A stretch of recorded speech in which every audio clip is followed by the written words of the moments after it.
అందరికి నమస్తే. రాజకీయం, సినిమా, గమ్మతి ఇచ్చంత్రాలు, వైరల్ అవుతున్న వీడియోలు ఇట్లా తీరు వార్తలతో మన మైక్ టీం ముచ్చట తయారుగున్నాయి. చెల్ల సుషదంపాన్.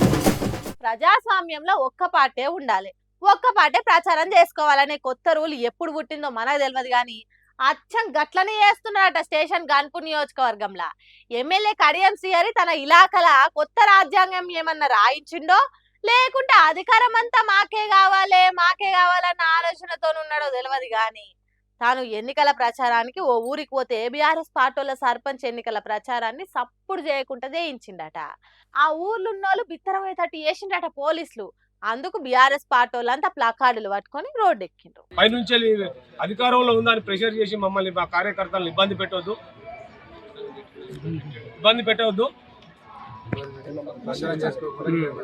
ప్రచారం చేయకుండా కిలోమీటర్ దూరం పంపించినారు. ప్రచారం మేము చేసుకుంటుంటే పోలీసు వాళ్ళు వచ్చి మీరు ఇక్కడ వేయద్దు, మేము వాళ్ళకి ఇచ్చాం పర్మిషన్, మీకు పర్మిషన్ లేదు అని నెట్టేయడం జరుగుతున్నది.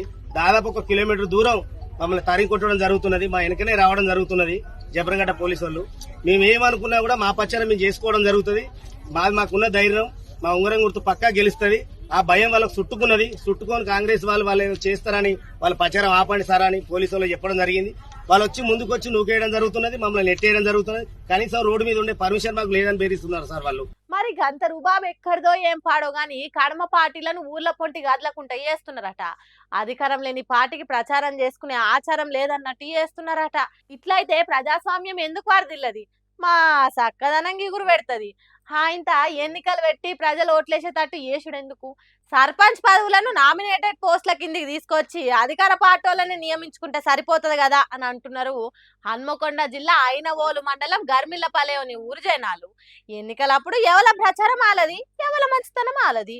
అసలు సర్పంచ్ ఎన్నికలల్లా పార్టీల ముచ్చటే ఉండదు కానీ పార్టీల పంతాలతోని ఎమ్మెల్యే కడియం శ్రీహరి ఆడిందే ఆట పాడిందే పాట అన్నట్టు చేస్తున్నాడు. మమ్మల్ని నెగ్లనిస్తలేడని బాధపడుతున్నారు. ఏందో ఏమో పోన్రి అధికార పార్టీలరు బాబు.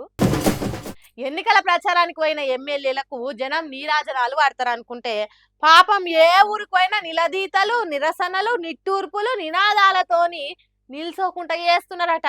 యోగి ఇక్కడ చూడుండ్రి ఎమ్మెల్యే వెడమ బొజ్జును నడి బజార్ల నిలబెట్టి ఎట్లా అడుగుతున్నాడు.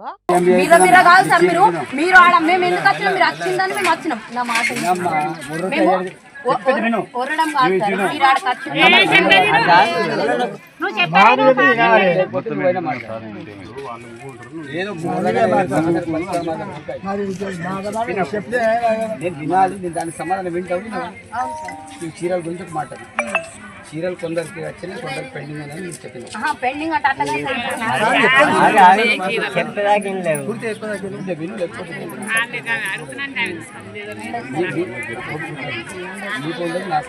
ఏమంటారంటే చీరలు అనేది కొందరికి వచ్చినాయి, కొందరికి ఇచ్చేది ఎందుకు కోడ్ వచ్చింది కాబట్టి పెండింగ్ పెట్టారు.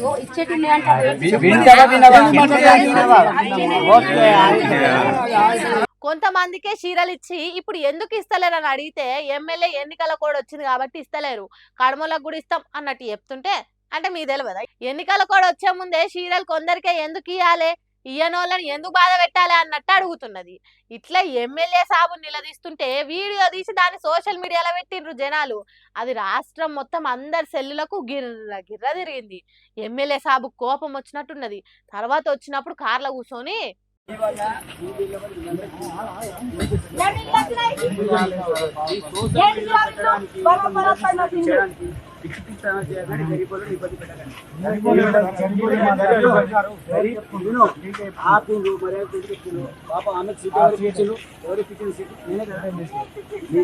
మీరేదో పాప ఆమె ఆపిందని నేను ఆగితే మీరు సోషల్ మీడియాలో పెట్టడానికి వహించాలి. నేను కొన్ని విషయాలు మేము పెట్టేస్తాం. నేను ఈ రోజు వెళ్ళమ్మా చెప్తున్నారు, ఈ సోషల్ మీడియాకి వచ్చినానుకో నేను ఇక్కడ ఒక ఇల్లు కూడా ఏం చేస్తాను, ఏమైనా అయ్యే ఓకేజ్ ఉంది.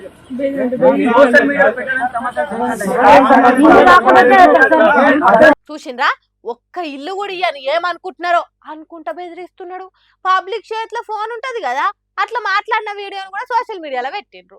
ఇగో గిట్లున్నది మా ఎమ్మెల్యే ముచ్చట అన్నట్టు తెలంగాణ రాష్ట్రం మొత్తం తెలిసేటట్టు చేసిండ్రు. ఇందిరమ్మ ఇండ్ల నుంచే వచ్చినోన్ని నాకు పేదోళ్ళ కష్టాలు తెలుసు అని చెప్పి ఎమ్మెల్యే అయినోడు ఇప్పుడు ఓట్లేసి గెలిపించిన పేదోళ్ళకే ఇందిరమ్మ ఇండ్లు ఇయ్యమని అంటున్నాడు. ఎంత గొప్ప ఎమ్మెల్యేనో చూడండి అన్నట్టు సోషల్ మీడియాలో సొక్క తిప్పుతున్నారు. ఇట్లా ఒక్క ఎమ్మెల్యేనో ఒక్క మంత్రో కాదు, చాలా దిక్కులలో చాలా మంది కాంగ్రెస్ పార్టీ వాళ్ళని నిలదీస్తున్నారట జనాలు. దీంతోని అబ్బా నేను ఎమ్మెల్యేనైనరా దేవుడా అని బాధపడేటట్టు అవుతున్నదట వాళ్ళ పరిస్థితి. పాపం ఎట్లనే ఏమో వాళ్ళకు వచ్చిన కష్టాలు పాగోలకు కూడా రావద్దు పోను. ఎంకి పెళ్లి సుబ్బి సాగుకు వచ్చిందంటారు గాని గాఢంగా ప్రేమించుకున్నోళ్ళు చేసుకునే పెళ్లి అయ్యగారులకు గండమై కూర్చుంటున్నదట. గాలికి పోయే కంప గోషికి దాకింది అన్నట్టు అవుతున్నదట. ప్రేమించుకొని చేసుకున్నా, పెద్దలు కుదిరిచ్చి చేసుకున్నా, ఏ తిరగ పెళ్లి చేసుకున్నా బెంగళూరులో ఉండే సోమేశ్వర స్వామి గుడిలో అర్చన చేసే అయ్యగారులకు మస్తు బెంగ అవుతున్నదట. అందుకే ఇప్పటి నుంచి ఈ గుడిలో పెళ్లిళ్ళు చెయ్యం అనే బోర్డు పెట్టుకునే ఆలోచన చేసిండ్రట. ఇంతకు వాళ్ళకు వచ్చిన తిప్పలేందంటే ఈ గుడిలా పెండ్లి చేసుకున్న కొద్ది కాలానికే కోట్ల విడాకులు కావాలని కేసులు వేస్తారట.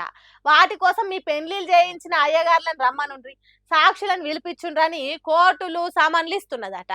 అట్లా అయ్యగారులు అధికారులు ఆలయం తక్కువ ఆర్డర్ అనే కోట్ల చుట్టూ ఎక్కువ తిరగాల్సి వస్తున్నదట.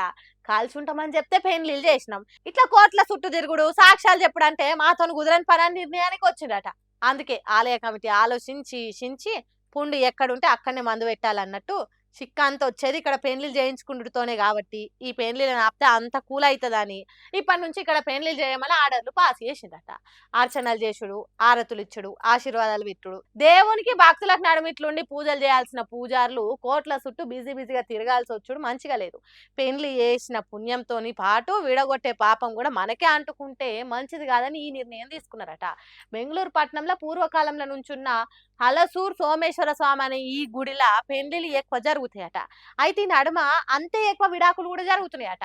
అందుకే ఇదేదో మన వృత్తికే ఎసరు పెట్టేటట్టు ఉన్నదని పెళ్లిళ్లకు తలుపులు మూసేసిండ్రట. మాంగళ్యం తంతునానేమో అనే పదం బల్కొద్దని నోటికి తాళాలు వేసుకున్నట్టు చేసిండ్రట. పాపం వాళ్ళు మాత్రం ఏం చేస్తారు, పూజలు చేసేటోళ్ళను కోర్టుకు రమ్మంటే ఎంతకని పోతారు కదా.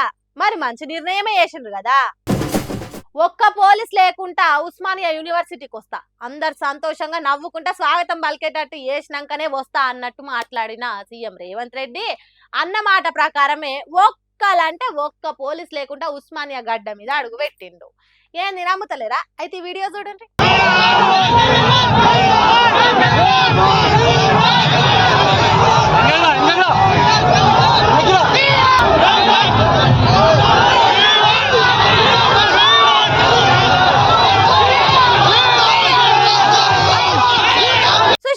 ఎంత మంచిగా స్వాగతం పలుకుతున్నారు. సీఎం డౌన్ డౌన్ అనుకుంటా మహాదండి సంతోషంతో స్వాగతం పలికిండ్రు. ఇక సీఎం రేవంత్ రెడ్డి చెప్పినట్టు ఉస్మానియా యూనివర్సిటీలో ఒక్క పోలీస్ లేడు, ఎక్కడ కూడా బారికేట్లు లేవు, పోలీసుల ఇనుప బూట్లు సప్పుళ్ళు లేవు. స్వేచ్ఛా వాతావరణంలో విద్యార్థులు నిరుద్యోగులు ఆనందంలో మునిగి తేలుతున్నారు.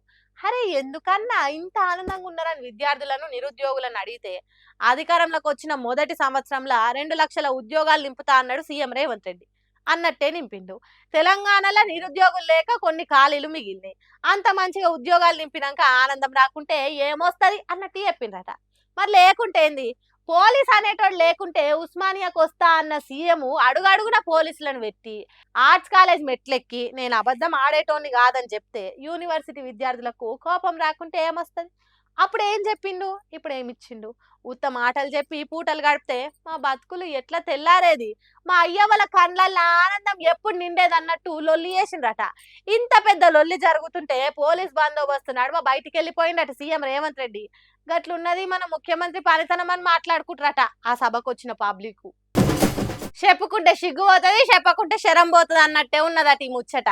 మరి లేకపోతే ఏందుల్లా రోడ్డు మీద పెద్ద కర్మ చేసుడేంది, సైకిల్ దొక్కునే తానికి అండ్ సపరేట్ ట్రాక్ వేసిన రోడ్డు మీద పెద్ద కర్మ చేసుడే కాదు, సైకిల్ దొక్కేటోళ్ళతోని లొల్లి పెట్టుకొని బెదిరిస్తున్నారంటే వీళ్ళ రుబాబు ఎట్లున్నదో చూడండి.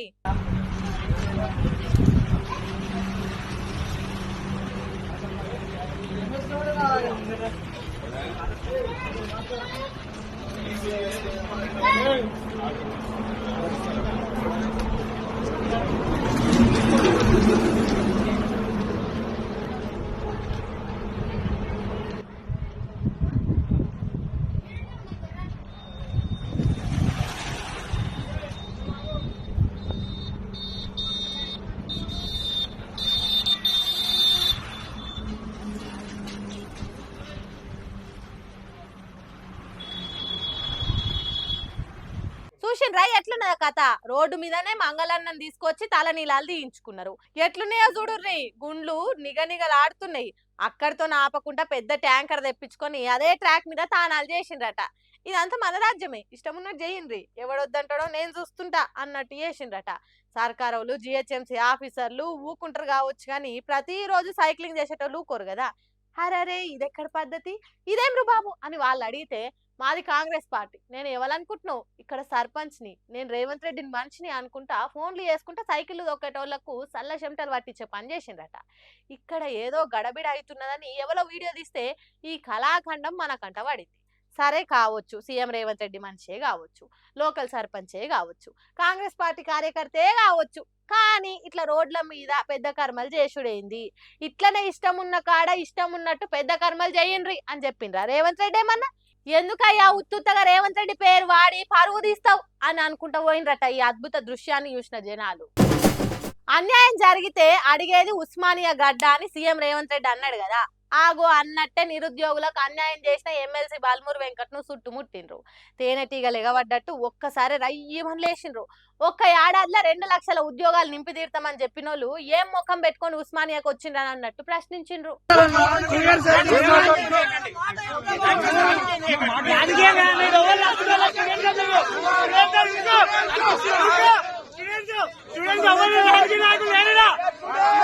తన మంది మార్బలంతో పైలంగా ఉస్మానియా నుంచి సీఎం సభకు వచ్చి బయట పడొచ్చు అనుకున్నాడు కావచ్చు బాల్మూరి వెంకట్ గాని, విద్యార్థులు నిరుద్యోగులు వెంకట్ను నడుమిట్లనే దొరకబట్టిండ్రు. చెప్పు, కాంగ్రెస్ పార్టీ అధికారంలోకి వచ్చి ఇంకా ఏడాది కాలేదా? ఉద్యోగ నోటిఫికేషన్లు వేయకుండా ఎందుకు వచ్చిండ్రు? ఎందుకు పోతున్నారు? మీ మాయ మాటలు చెప్పేదానికే ఉన్నదా ఉస్మానియా యూనివర్సిటీ అనే ప్రశ్నలు వేసుకుంటా మీదికే ఉరికిండ్రు. 2 లక్షల ఉద్యోగాలు, 1000 జాబ్ క్యాలెండర్ ఏది, నోటిఫికేషన్లు ఏవి, ఏ మాయ మీరు చెప్పిన తీయటి మాటలు అన్నట్టు ప్రశ్నిస్తుంటే పర్షాన్ అయిండు. విద్యార్థుల దాడికి జవాబు చెప్పలేక తలదించుకున్నాడు. ఓ తీరుగా చెప్పాలంటే తరిమి కొట్టినంత పని చేసిండ్రు ఉస్మానియా విద్యార్థులు. అక్కడి నుంచి పారిపోయినంత పని చేసిండు ఎమ్మెల్సీ బాల్మూరు వెంకట్. పాపం రేవంత్ రెడ్డి చేస్తున్న పరిపాలనతోటి చిన్న లీడర్లకు ముఖం లేకుండా అవుతుంది. ఏందో ఏమో పోన్రి, మాయ మాటలు చెప్పి నిండా ముంచుతున్నారని తిట్టుకుంటా హాస్టల్లకు పోయినరట ఉస్మానియా విద్యార్థులు. చూసిరానిలా నేను పట్టుకొచ్చిన ముచ్చట్లు ఎట్లున్నాయో ఇంకిన్ని ముచ్చట్లతోటి మళ్ళీ కలుద్దాం. అప్పటిదాకా చూస్తూనే ఉండరు మన మైక్ టీవీ ముచ్చట్లు.